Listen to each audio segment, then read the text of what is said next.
Okay, Dale, we are live on YouTube. What was that? Great. Are we ready to get going, Yenny? Yes, we are good to go. All right. Good morning, everyone. I'm good sorry, morning. Dale. I got to start recording. I apologize. Give me Okay, one no second. problem.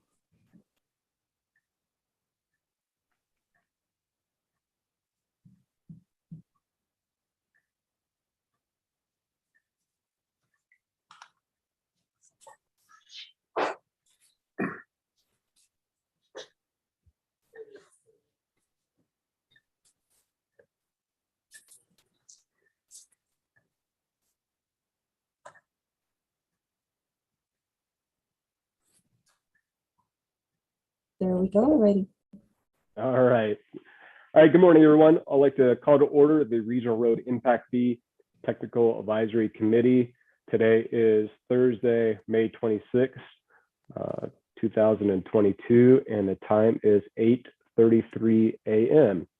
Yenny, can we do a roll call, please?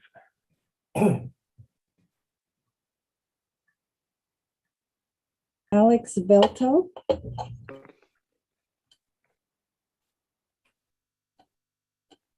Angela Fuss. Ryan Stewart.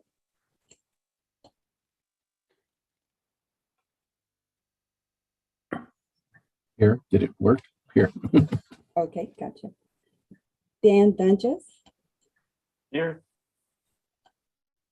Jim Rundle. Here. John Krompatic. Here. John Erickson. Present. Craig Knudsen. Here. Larry Chesney. Here. Mike Michelle. Here. Mitchell Fink. Here. Randy Walter. Here. Shelley Reed. Here. Ted Erkin. Here. For the RTC, staff in attendance, we have Jelena Williams, Hannah Yu, Xuan Wang, Here. and I think that's everyone. I'm sorry if I missed your name. Please let me know for the record. And And Yenny, this is Leanne Olivas, Leanne Olivas, and we also have Dale Keller. Dale Keller, and Yenny Russo. And that completes roll call. We do have a quorum there. Great. Thank you, Yenny. All right. Moving on to agenda item number 2, public comment. Did we receive any public comment for today's meeting?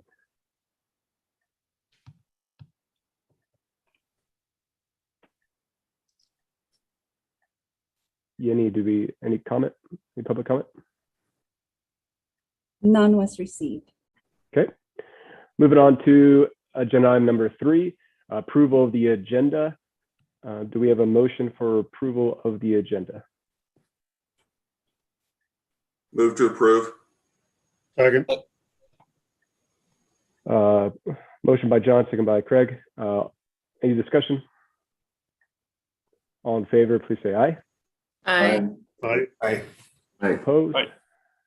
Motion passes. Moving on to agenda item number 4, consent items. For possible action, the only consent item on the agenda today is the approval of the meeting minutes back in December of 2021. Do we have a motion? This is Dan Dunges, so moved. I'll make a motion. Thanks, Dan. Second. Second. Thank Craig. Any discussion? All in favor, please say aye. Aye. Aye. Any opposed? Okay, moving on, motion passes. Moving on to agenda item number 5.1, acknowledge receipt of report of the 7th edition RRIF General Administrative Manual, or GAM, and RRIF Capital Improvement Plan for possible action. I'm going to lead this item, Yenny. I'm going to share my screen.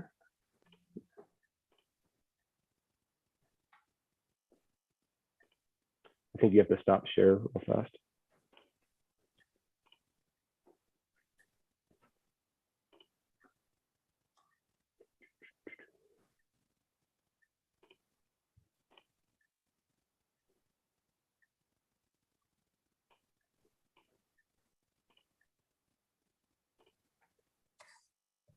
Can everybody see the presentation? Thumbs up, great. Yep. Okay, so it's been a while since we met. We met back in December from our last RRIF TAC meeting, and I just want to give an update about how is the 7th edition going, what have we been seeing from the RTC and other staff and agencies. So this is more going to be a discussion amongst the committee, and feel free to stop me as we go along. This is just an opportunity to kind of a check-in and see how we're doing it with this current edition for the last few months. So a few items I want to discuss and bring up is you'll see here 1 through 3. So I'll talk about one for RRIF fees when they're submitted into the local agency during the building permit process. I think we're doing a good job, and Sparks, Reno, and Washoe, let me know if you have any concerns about how they're being submitted during that process and versus certificate of occupancy. I know there's some questions as they come along when, especially on the smaller side, if it's a single family home, they're coming in saying there could be some, go talk with the RTC about vouchers. So that's added a little bit confusion on our side. We refill those calls probably about 4 or 5 times a month that they come in, and a little bit of confusion about how a permittee could get a RTC credit voucher to submit in that. But I think those are pretty minimal, but we're trying to address any of those confusions during that time.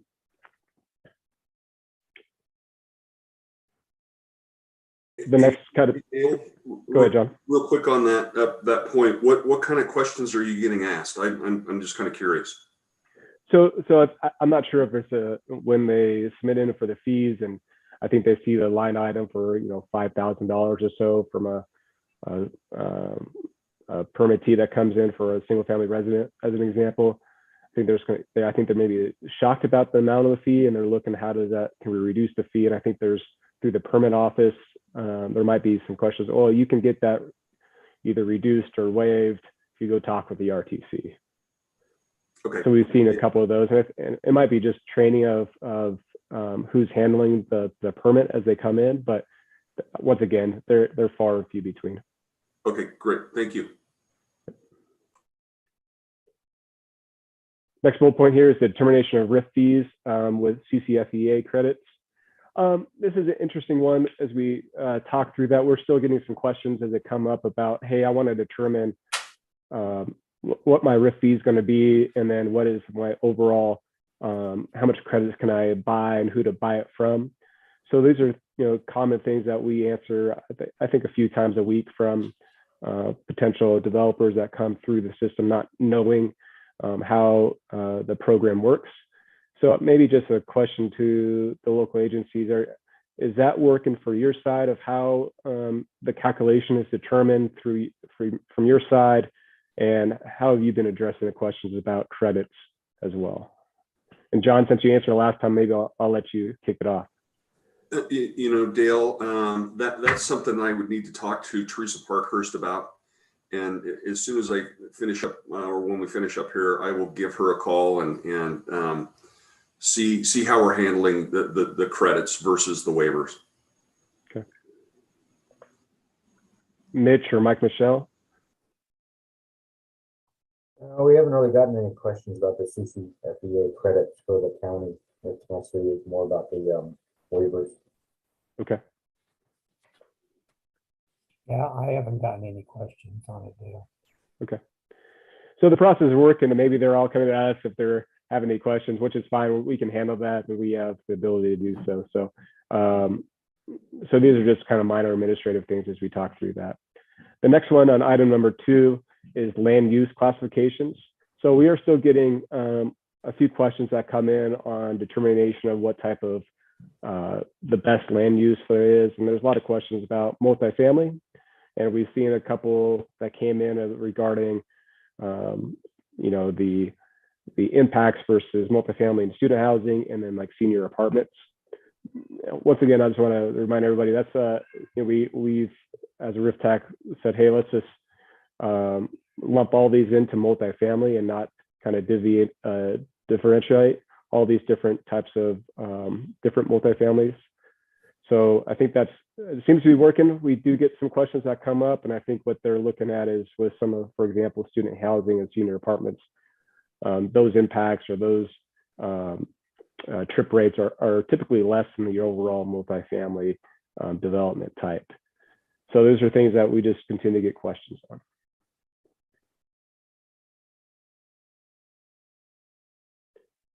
Next one on number 3 is change of use. And this is an interesting one, how the RRIF GAM reads. And there hasn't been too much change between the 6th edition and 7th edition. So we talk about the previous land use, right? So if there's a redevelopment that comes in, they want to change from commercial to multifamily or a mixed use type of thing. It says in the RRIF GAM, it needs to be the most recent lawful and active on the property. And it's very vague, and we don't say a time frame. So we don't say, hey, if it's been inactive for a year, you don't get that retroactive kind of change of use. So I think this has been working. I just want to maybe throw it out there, see if there's any questions or concerns from the committee about, should we tighten this up or look to investigate this a little bit more on this change of use?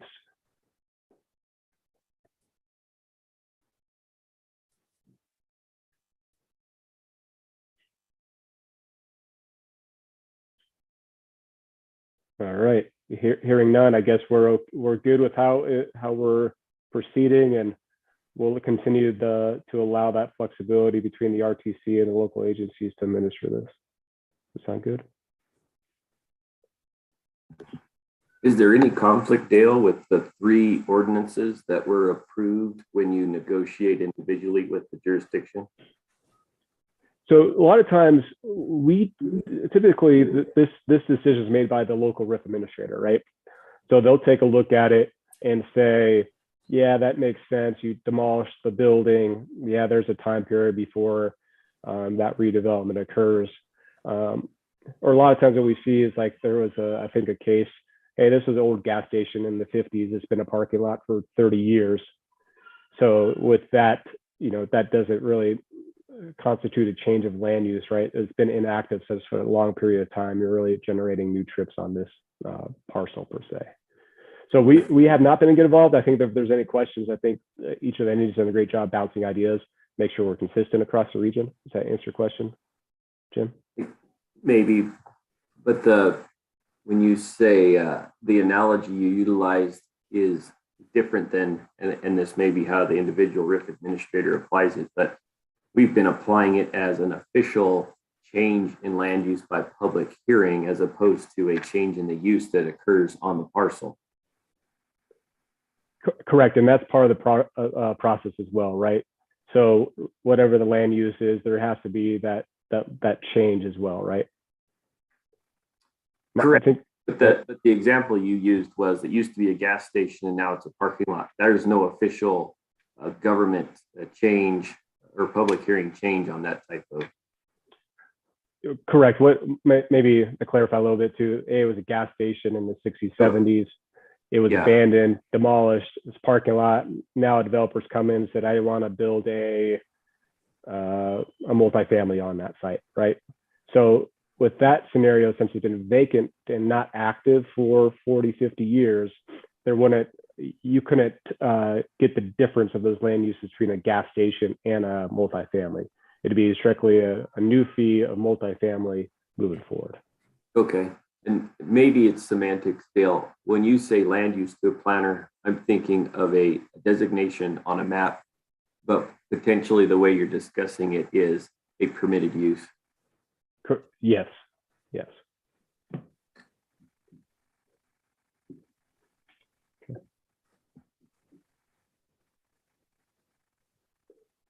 Next topic I want to just bring up for discussion is how the RRIF offset waiver agreement's been progressing. We've had a few move forward in both Reno and Sparks.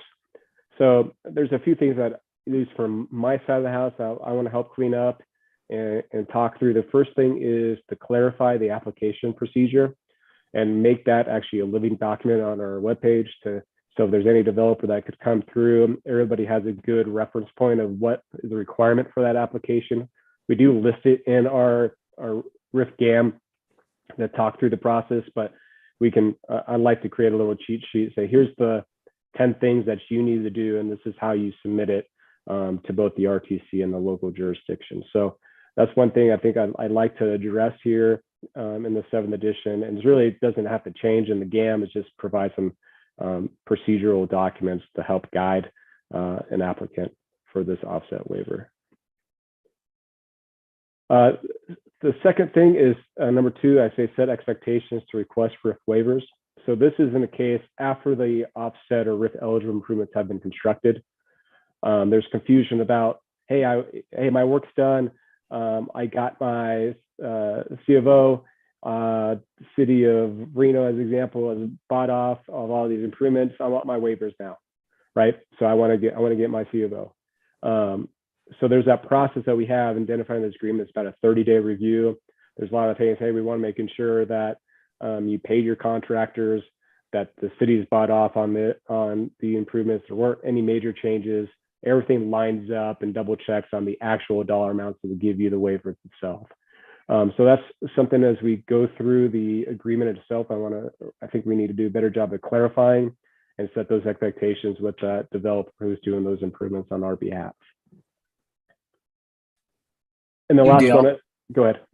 Brian, so could you just walk through maybe what a developer would see at that expectation? So they completed their project, well, they have agreement, complete their project, and then do they submit something to the local jurisdiction to review with conformance of that agreement, since they are signature to that? And then it comes to RTC for a final review, or how does that work exactly?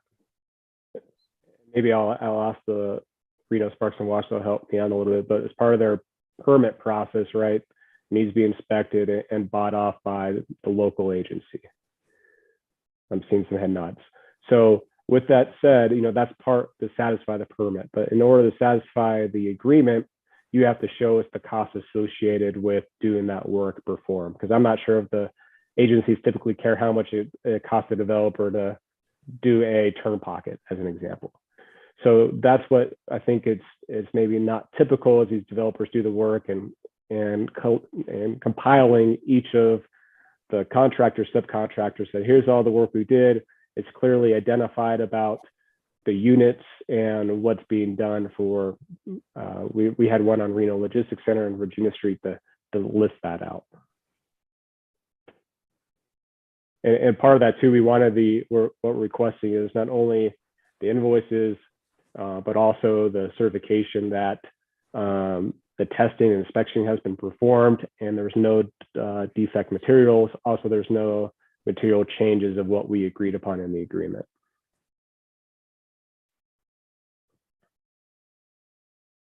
And I think too, Brian, to your point, and this is something that I don't think is very clear to any of the entities or even to myself, that we're really consistent of what we're requesting each and every time. So I want to make sure we can set those expectations and have that clear list of things that the developer needs to provide. Thank you. Okay, and number 3 here is develop examples of RRIF eligible improvements. I think John Erickson had a great point early on as we're going through this adoption. Can we provide some examples of, hey, here's a new roadway and what would be eligible and not eligible, or also here's a roadway widening aspect and here's what would be eligible and not eligible. So that's on my to-do list as well. And I think this is another just a good thing to throw on our webpage that shows some examples of how the agreements can be put together in a more efficient manner. Does the committee have any questions on offset waiver agreements? I just have one question. This is Randy. It's more just satisfying my own curiosity because I haven't really seen very many of these. Has there been any interim agreements where, for instance, the only one that I can think of as an example would be dedicating right away first versus actual improvements where they would get credit for the right of way prior to the improvements being constructed? Has anybody seen anything like that yet? We've actually just working with City of Sparks here with Denver Street, which is the Pyramid and Dolores intersection, is we've identified areas where we could have interim waivers. So for example, they feel they can get the roadway open and those improvements done along Stonebrook Parkway, but the signal might be lagging a few months or 6 months once the poles get in and so forth. So we agreed, hey, you got the lanes open and utilized, but the signal hasn't been fully operational. So that's the interim waiver condition that we looked into, that we actually agreed upon. Okay, good. I was just curious if that's come up yet. Okay, thanks. Mm-hmm. The other thing, Randy, that I've talked to Dale a little bit about, and I know that you and Ted are probably aware of the impact fee service area #1 in Sparks. We do provisional credits, and so that's probably something that this group should discuss, because that may alleviate the frustration of having to get everything built right up front, and then that lag of having to review everything, and so that might be something that we should discuss as a group.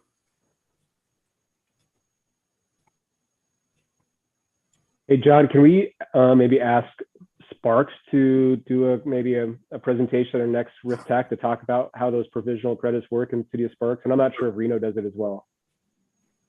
I don't think they have an impact fee service area. Oh, yeah, good point. So can you maybe you and I will talk offline, maybe the next RRIF TAC presentation we'll have Sparks do a quick presentation on that? Sure. Okay. Yeah, I think that'd be helpful, John. Okay, anything else on offset waivers agreements?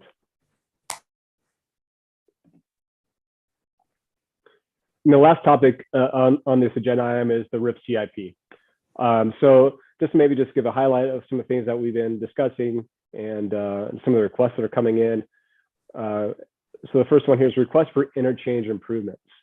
So we've done a pretty good job of capturing the growth that's happening, particularly in the North Valleys along US 395.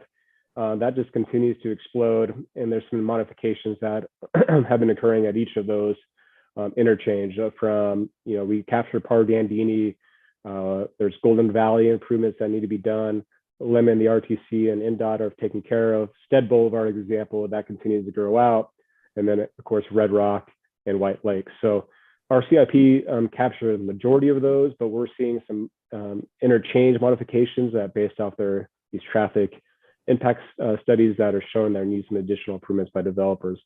However, example, Golden Valley Road interchange is not incorporated in our CIP. So those are things that we're looking into to see how the best we can capture some of those. And at the end of the day is there's some holistic interchange improvements that need to occur that are maybe outside of what the impacts of one development would be.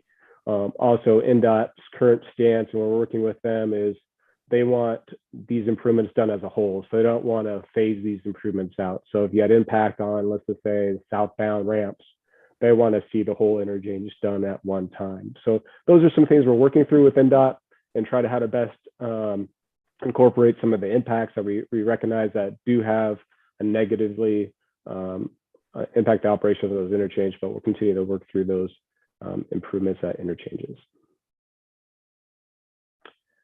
The second one here is the growth adjacent to Pyramid US 395 connector.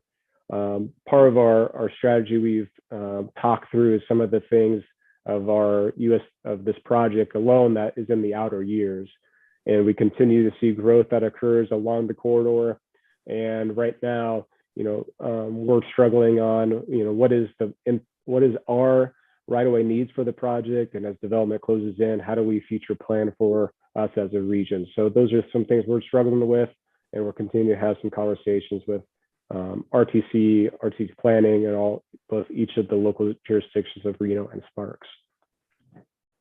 On number 3 is, I think this 7th edition has done a really good job at successfully implementing developer-driven master plan communities and allowing some flexibility.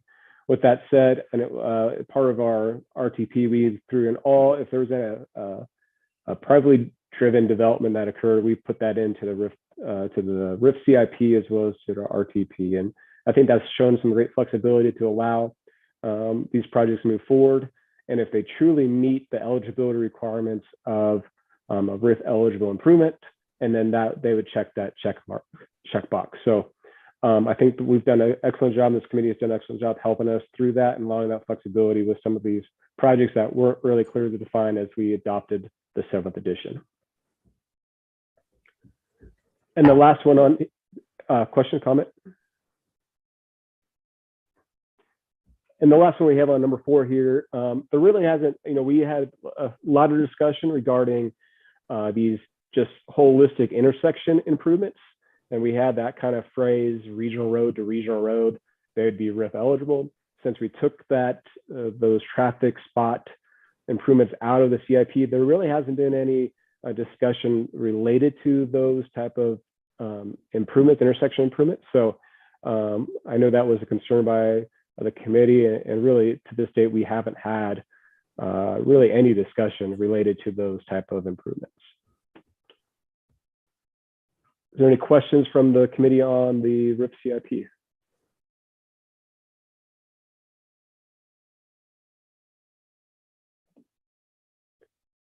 And here's an example of kind of showing some of the projects here. This is from our 2026 to 2030 timeline.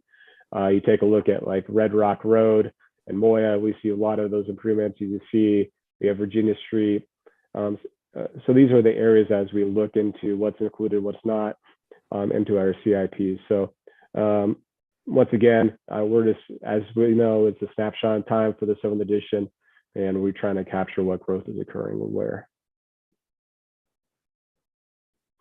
So next steps, as we continue to have this be the adopted version, where we want to have continued discussions about affordable housing.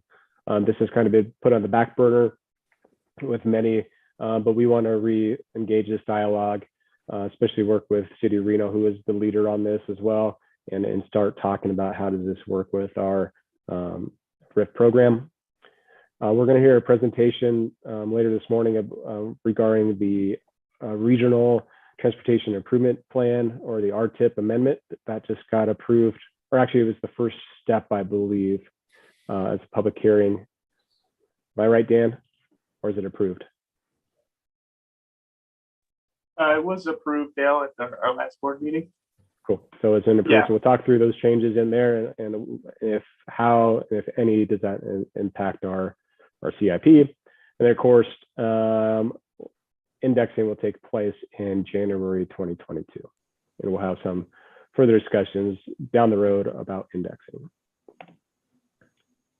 All right, any questions from the group overall about the status? Comment, Dale Krumpatek here. I just saw your last slide on affordable housing. I'm going to state the obvious because it can't be overstated. And basically every single client I have that's building housing uses the term affordable. They're fraudulent arguments. And I know that you know this, and everybody on this call does, but some very strict parameters about what we're defining in the context of affordable housing discussion. It's painful to listen to these people, use the term to entice people in the entitlement arena to support their project, and it's just not genuine.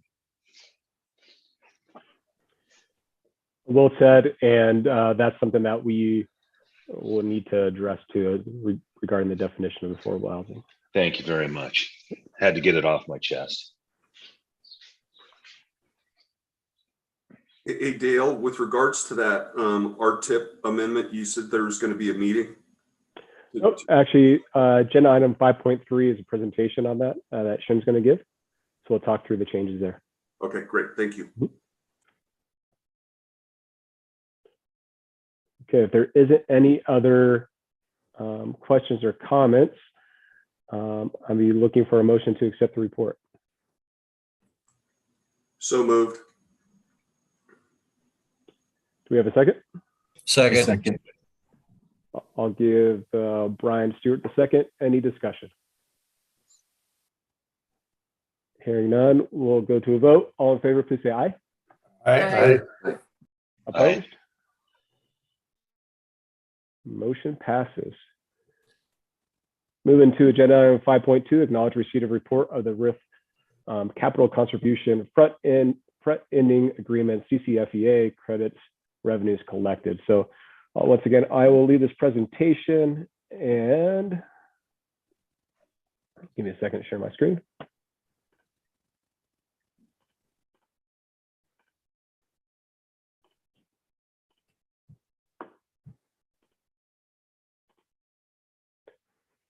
Okay, so let's talk about the existing credit program and the current credit that are out there in the marketplace, and just kind of give a quick status. I know there's a lot of interest in this topic, and also interest in maybe some misinformation out there and where we are. So I just want to kind of jump through and talk where we are with the old credit system. So let's first talk about revenues received, revenues received versus credits used, and the overall total. Here's the last 10 years. I didn't put in 2021's numbers. We have them. I will get those out, but here's the 10-year basis. So as you see, the majority of the how RRIF fees are being paid is through the credit system. And so you can view that two ways, right? So, you know, these credits used are really improvements that the public's been utilizing for that period of time, right? So this is just that they're collecting on that return on investment that's already out there. And then the revenue collected the last 10 years is over $30 million of actually cash received. And you see the overall total program as they come in through the program. You see in 2020, and I know we have our accounting and finance group on the line. I think 2021, we saw another roughly $7 million of actually revenues collected, and we anticipate another 4 or 5 in 2022 as well. So that's actually really helping our program, help deliver some key projects for the RTC and on behalf of Reno, Sparks, and Washoe. So that's where we are on revenue versus credits.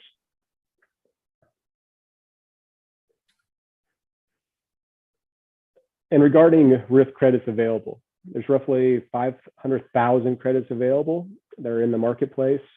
About 18 of the credit holders represent about 80% of the value. So yeah, call it 400,000 of those credits are held by roughly 18 credit holders. And that makes a lot of sense, especially with everybody who has a history of the Truckee Meadows here. So remember, we did in the, correct me if I'm wrong, 5th edition, we extended, we granted extension of these credits if they came forward, and that to the 2035 to 2039 timeframe. As this group is well aware, there will be no new credits available, and we switched to the waiver system here in the 6th edition. Now, this is an interesting thing. We did a kind of some analysis of when these credits expire. So you'll see here by 2030, only about 19% of those available credits expire. But by in 10 years or so from now, you know, or shoot, that's more than that. Close to, you know, less than 15 years, over half of those available credits expire. I'll pause at this slide. Any questions?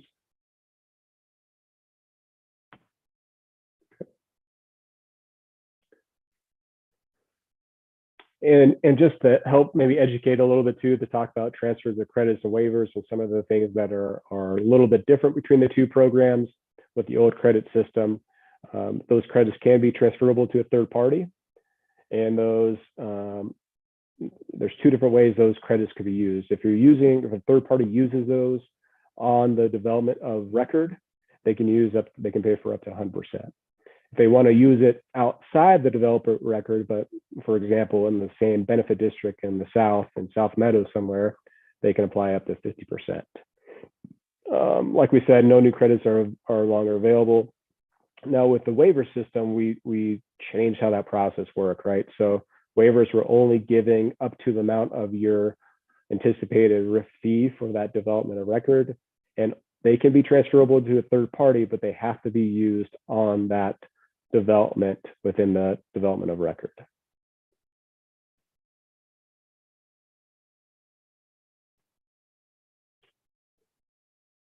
This was a holdover from the last slide, so I apologize. But that concludes what where we are stand with the CCFEA credits and where we see the program going on the credit side. Questions? Dale, this is Randy. I'm just checking to see if we got our confusion that was generated a couple months ago on the difference between credits versus waivers, if that got resolved. You know, it has. We haven't. The organization never reached back out after we requested them to update that, and so just to provide a little to make everybody aware, there was some miscommunication that hey, these credits were going to expire. You can no longer get them. We made a RTC and the RIF committee. We said, hey, they're going away, so you go buy them now, and that wasn't the case. I think there was just confusion about between the credit system and of course the waiver system. So credits are here to stay. That program has not changed with the 7th edition, as each of you are aware. Does that make sense? Yeah, I was just checking to see what happened to that. Okay.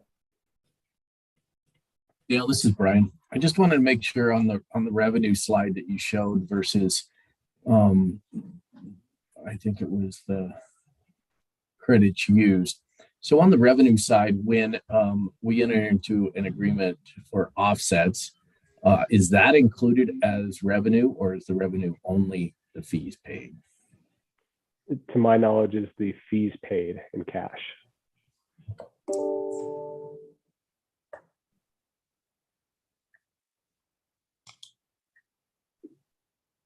Okay, any other questions?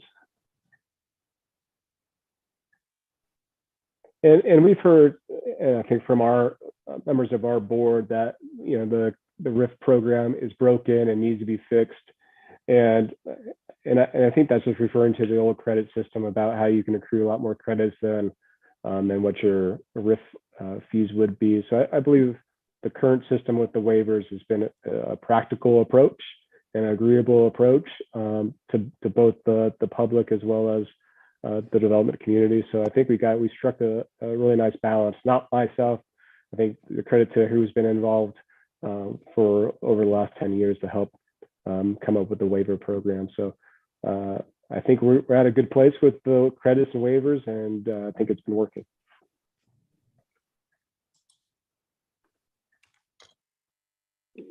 Okay. Hearing no other discussion, I'd like to have a motion to accept the report. Move to accept. Thank you, Randy. We have a second?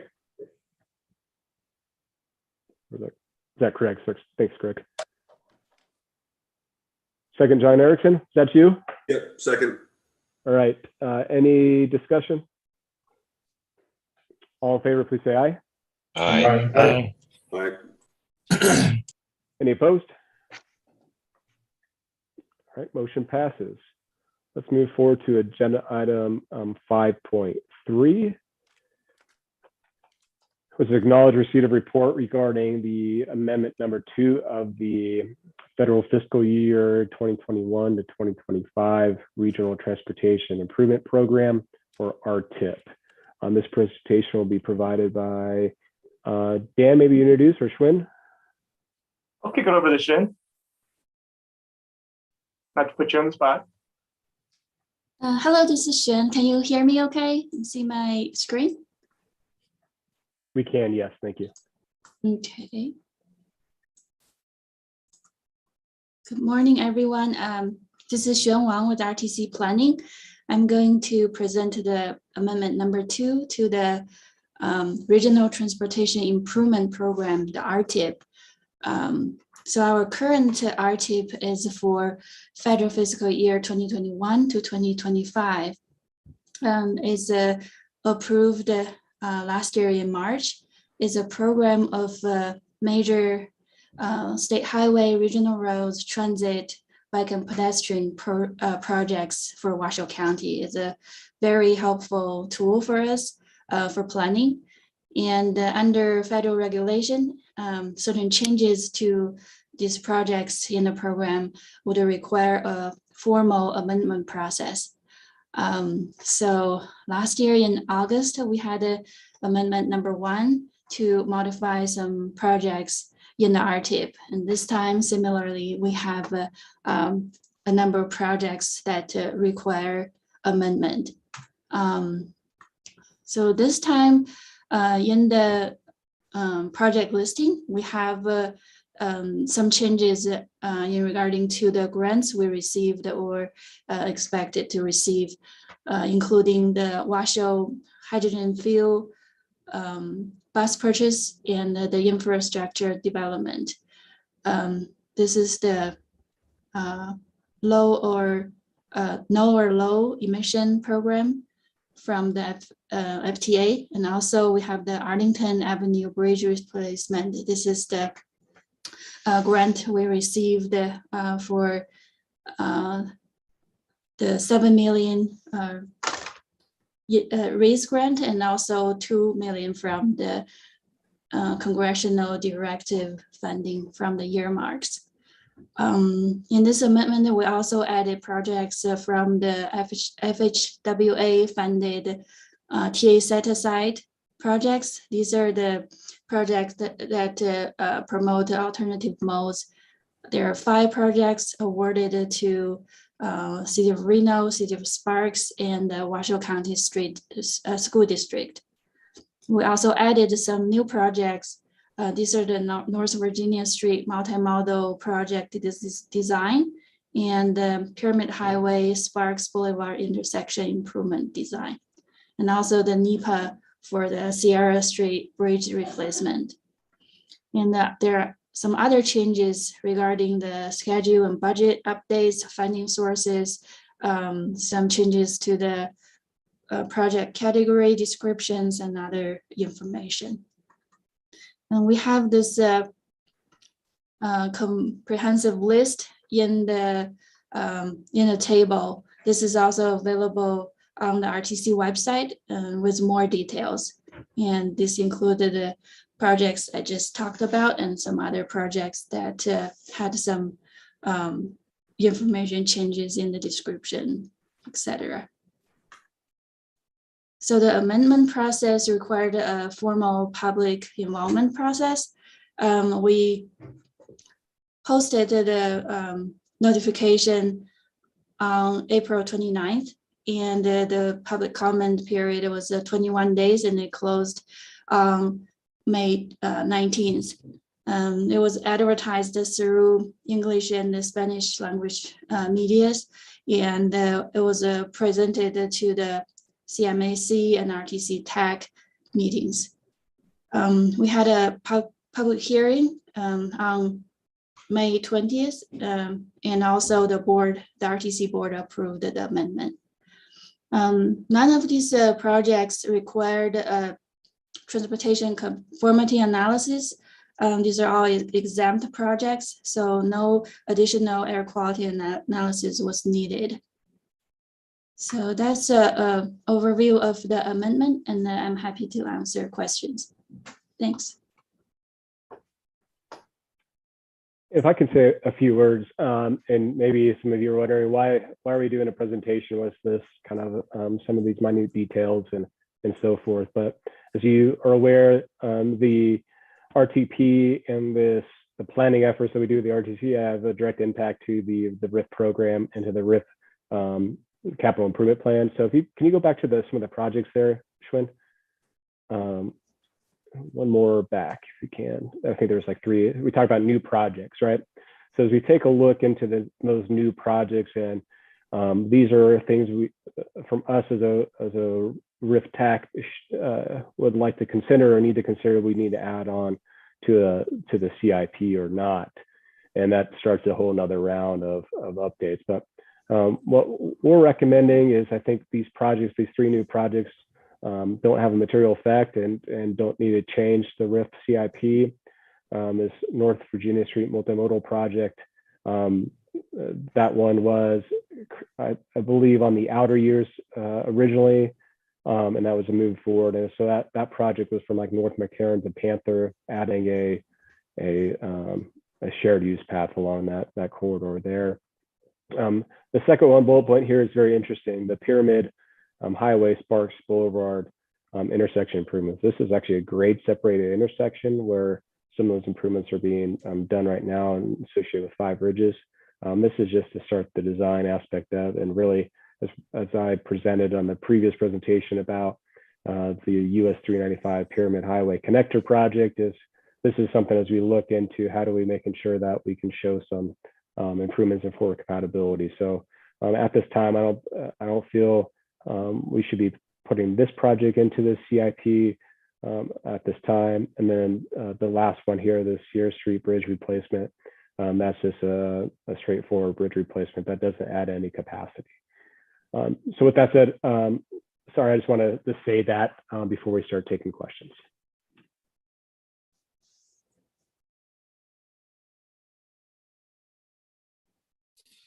Hey, Dale, this is Brian. Those are some great points as the IIJA and the bill has come through, and we're still trying and listening to how that funding is flowing. So some of these projects are teed up to help compete in that world of discretionary grants through USDOT, FHWA, and NDOT. Some of it won't even be discretionary grants, but some of the formula funds. And so we want to make sure that as a region, we're set up to maximize some of these federal dollars that are going to be available through the various programs that the USD has for infrastructure in our regions.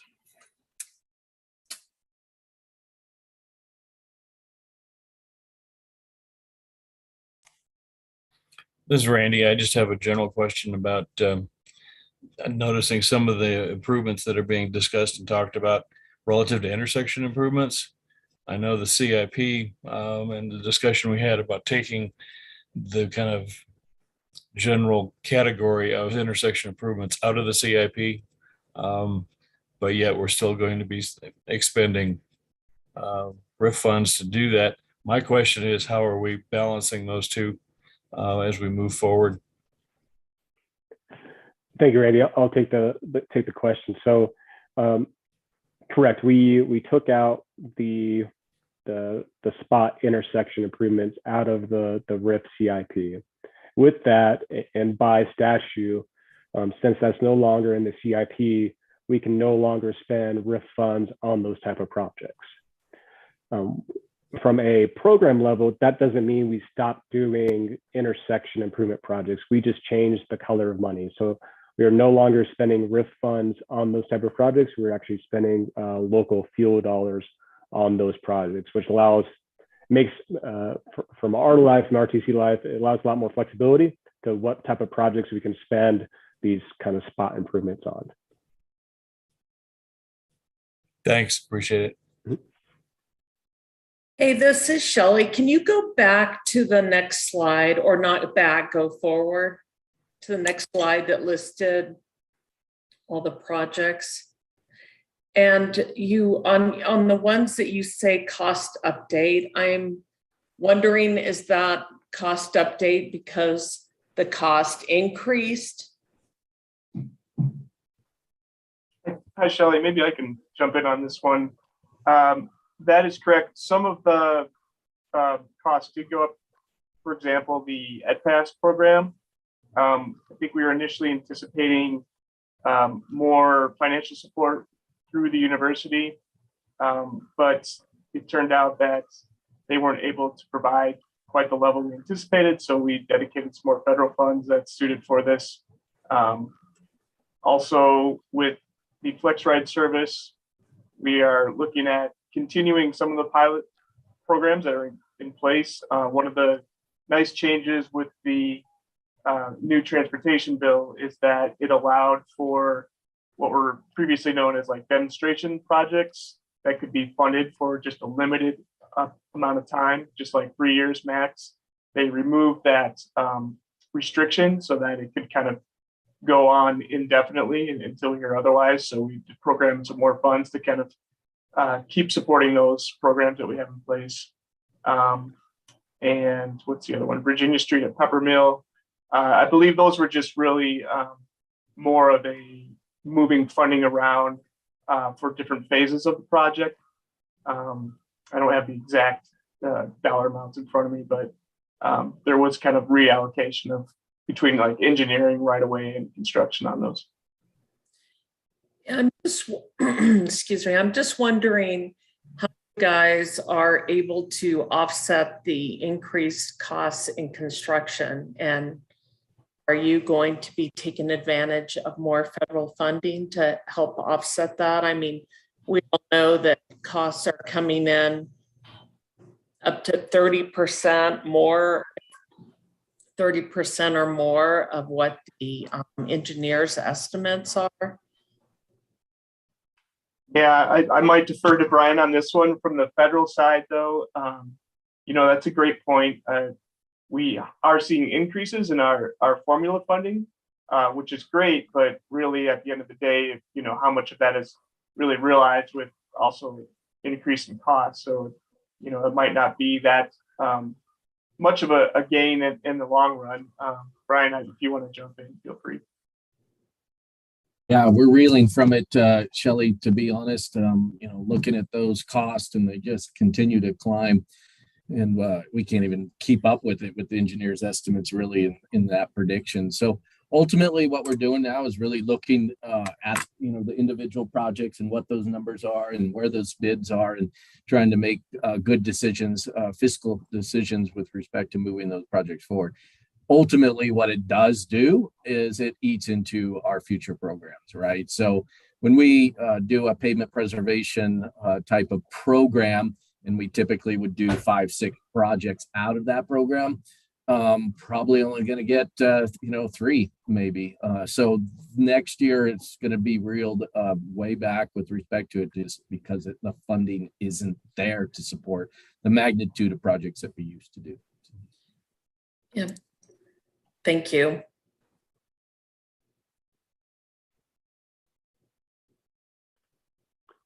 All right, any other questions from the committee? Hearing none, I'd like to get a motion to accept the report.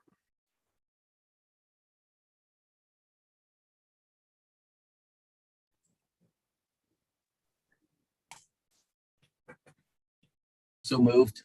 Thank you, Brian. Do I have a Second. second? Second. Any other discussion? All in favor, please say aye. Aye. Aye. Aye. Opposed? Motion passes.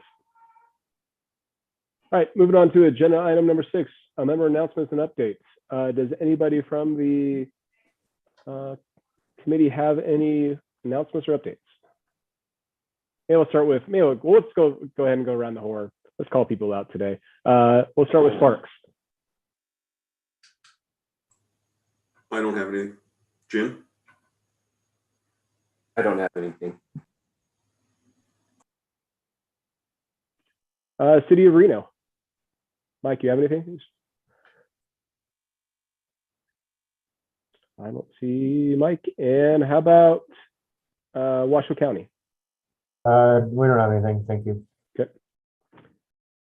RTC, Brian or Dan? We covered everything. Yeah, I have nothing to add. Thank you. Yep. And what about from our development community? Any topics for future meetings? Anybody have any thoughts?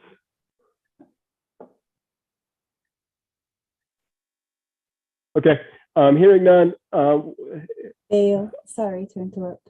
I just want to add to the record that Christian Schonlau did join the meeting after roll call was completed. Okay, thank you. Since we have a pretty light agenda items for the future, I'm going to propose that our next meeting is probably end of July. especially with the 4th of July holiday at the June. So we'll anticipate July, depending how much agenda items we have for July, it could be later, but feel free to reach out if there's any questions to Brian or myself for future topics. Okay, moving on to agenda item number 7, public comment. Did we receive any public comment during the meeting? None was received. Okay. And last agenda item is number 8, adjournment. Do we have a motion to adjourn? So moved. So moved on Second. Second, Randy. Any discussion? All in favor, say aye. Aye. Opposed? Motion passes. And this concludes the meeting at 9:27 a.m. Thank you, everybody.